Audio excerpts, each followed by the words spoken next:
Hi, hello everyone, and welcome to my review for 7 Days to Die, being played on console. We're on version 1.07, so that's what this review is going to be current for. And just a quick disclaimer, I know it's probably obvious, but I did not receive any money, any free gifts or anything like that from the publishers or developers for this review. This is strictly just my opinion. So let's see. Let's start off with the official description. So this is a survival horde crafting game with elements of tower defense. Yeah, that's the official description. Um, if you've ever played Minecraft, then that's pretty much what this is.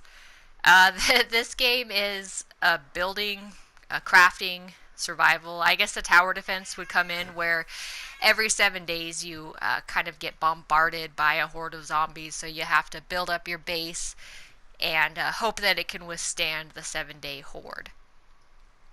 So we don't have a lot of these games on console, so it's kind of hard to describe, like, if you haven't played Minecraft, what it is. Because, okay, so how about Dragon Quest Builders? That's probably the newest game I can think of. But if you haven't played either of those two games, then you're probably not going to know what the fuck this is. Um, Crafting, building, surviving, that's pretty much it. There's no story or anything. It's kind of just a make your own adventure type of game, which I actually really like. Uh, if you've watched any of my videos, you might think that this is like my favorite type of game, but it's actually not. I didn't really like Minecraft very much. I really like story-based games. Story-based games, in my opinion, are just the best games. It's one of the reasons that I have PS4s for games like Uncharted and The Last of Us. So, but actually, this game I think is better without a story, in my opinion. And that might seem weird coming from somebody who, likes story based games. But this game really excels because you get to kind of make your own story. I mean, it's kind of your own world. You're like the last person on Earth, and you get to kind of make your story as you go. So I think this actually benefits this game that it doesn't have a story. There's kind of a loose, there's kind of a loose, like, you could find quests that seem to be given from like random survivors, but it's just a piece of paper and it says, go kill 10 chickens with a nail gun or something like that. But you never actually see anybody else. There's no like voiceover. There's nothing like that. Everybody's pretty much silent protagonists. So let's see. Let's start off. I guess let's just address the elephant in the room here, and that's going to be the graphics. So I think you would have to be pretty delusional to think that these graphics are good. We as console gamers, though, are pretty used to not having like the best graphics, but these are just like last gen at best. But thankfully, we also realize that graphics don't make a game good. I mean, if graphics really did make games better, than all the games on the N64, all the games on the PlayStation 1, all the games on the PlayStation 2 would just be absolute shit, right? But we all know that they're not. It is a little bit jarring though, like when you're on current gen and you go to download a game on the PSN and you open it up and it's like, holy fuck, you're just like transported back to PS2 era. It's definitely jarring because we're not really used to it. But thankfully, I do believe that the gameplay and the fun factor of this game makes up for it. And the graphics have been getting better. They've been getting improved over the months with the updates that we've been getting. So I am hopeful that it's going to be keeping to get improved and stuff. And so we will have a better looking game by the end of the year.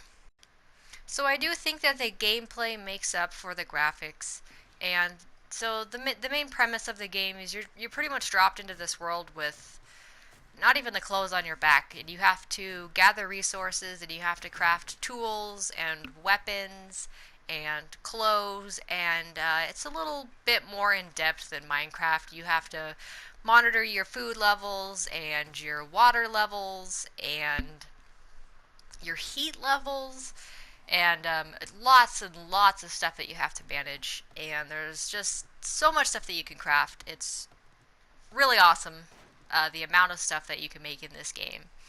Now, there is a creative mode, just like Minecraft has, where you can have a little bit more options for doing things. So in survival, which is my favorite way to play, I've let Hunter play in creative. He likes it, but it's boring to me. But there are a few more options for crafting and stuff that you have in creative that you don't get in survival. But in my opinion, it's not enough to like really take away. It would be nice, obviously, to have that extra stuff, but there's still plenty of stuff that they offer you that it doesn't really feel like it's lacking in anything. One of my favorite things about this versus Minecraft is that other than just the small blocks that you're given, are like the square blocks, you get angled blocks. So you have the ability to make way cooler stuff in this game than in Minecraft. The angled blocks just really help, like corner blocks and round blocks. Like, that's so cool. So the gameplay, it is really good. Um, Even with the graphics and the little bit of hiccups that the game has every now and then, it does have a little bit of a stutter bug, which can be really annoying, but it has gotten a lot better since the updates. I've noticed that it's probably 75%, it happens 75% less than it did before this last update.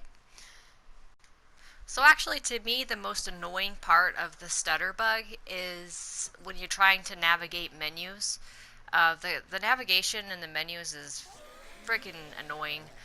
You have to move the cursor over, and it tries to kind of want to snap towards the closest thing that you're pointing to, except for when that stutter bug hits. So say you're like moving the left stick to move the cursor around to go click on something, and you're going to be in the menus a lot. I mean, this is a crafting game, so you're going to be micromanaging those menus all the time. So say you're in the menu and you're moving your cursor around, and the stutter happens for like a second, half a second, and then all of a sudden your cursor's on the other side of the screen because you didn't get to even have a chance to let up off the left stick, and so your cursor's just like freaking snapping around the whole menu. It's extremely annoying. Oh my gosh, I just really wish that there could be a better way. I don't know that there is. I mean, this is really annoying, but it's probably the best way to navigate a menu that is as complex as this one.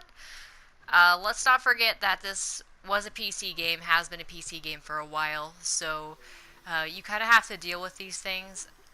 And even though the menu is annoying to navigate, you do get used to it over time. I remember when I first played the game, it was extremely frustrating, but now I kind of just deal with it. You just kind of adapt. Same with the, so since I'm kind of talking about controls, the controls they're really floaty, and there's quite a bit of input lag, but your brain kind of just adapts to it after a while. Like you just know that when you let off the stick, that your character is going to keep moving, and your brain kind of just compensates for it. So it's like extremely jarring when you first play the game. It was definitely jarring when I first played it, but now I'm pretty much just adapted to it. So the sound is another area where it's a little bit glitchy. There's been quite a few times where the sound has maybe like a half a second delay, but my favorite is definitely when you're using the machine gun or the auger, the sound will just get stuck on. Even when you put the machine gun or the auger down or put it in a chest, like you just have this constant like drilling sound to where you have to exit out of the game and restart for everything to go back to normal. So it kind of just seems like in every single area of this game there are issues. And I really cannot blame anybody who picks this game up and plays for 10 minutes and is like, fuck this. Like, unless this is your type of genre and you can stick through it, I don't think that a lot of people are going to find this game very entertaining.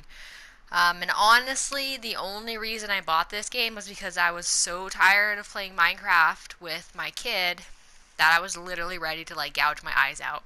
But we don't have a lot of split screen games nowadays, so I didn't really have a lot of choices.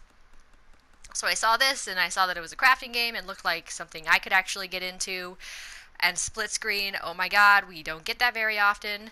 So I went ahead and bought it, and yeah, the first 10 minutes I was like, oh my god, cannot believe I paid $30 for this. I want my money back. Probably if there would have been some kind of refund, I would have got my money back. But we stuck with it, and I'm glad I did because I've actually been enjoying it. It's friggin' a lot better than Minecraft, in my opinion. I just wish that it worked like Minecraft. Like, Minecraft is definitely more stable, but Minecraft has also been out for a lot longer. But, you know, Minecraft was working on the PS3 pretty well on last gen. So I'm hoping that this game is going to be working pretty well by the end of the life cycle of the PS4 and the Xbox One. But we can only hope that it keeps getting updated. I think that it will. I haven't, seen anything that states otherwise. So it sounds like that Iron Galaxy, the Fun Pimps, and I'm not really sure what Telltale's up to, but it seems like they are being pretty consistent with the updates. It's also going to be a little bit slower. It's kind of being tested out on PC before they find a way to implement the updates over onto console, but we are getting them. So that's very promising that this game will continue to get better. So is this a good game? I think that the PC version is a good game, maybe even a great game. The console version, especially when it first came out, no, this is definitely a bad game. The version that we're up to right now, though, 1.07, I think is passable to good. I do believe that if they would have released it like how it is right now, we would be having a lot different conversation. I just really hope that it didn't hold back a lot of other games. I've been really looking forward to Ark Survival Evolved, and I was really upset when I read that Sony was like putting their foot down on half-released alpha games because they didn't come out and say it, but there's pretty much everybody knew it was because of the shitstorm that this game caused when it first came out. So I guess that's kind of a good thing, though. Now when Ark finally comes out, hopefully it'll be, actually working.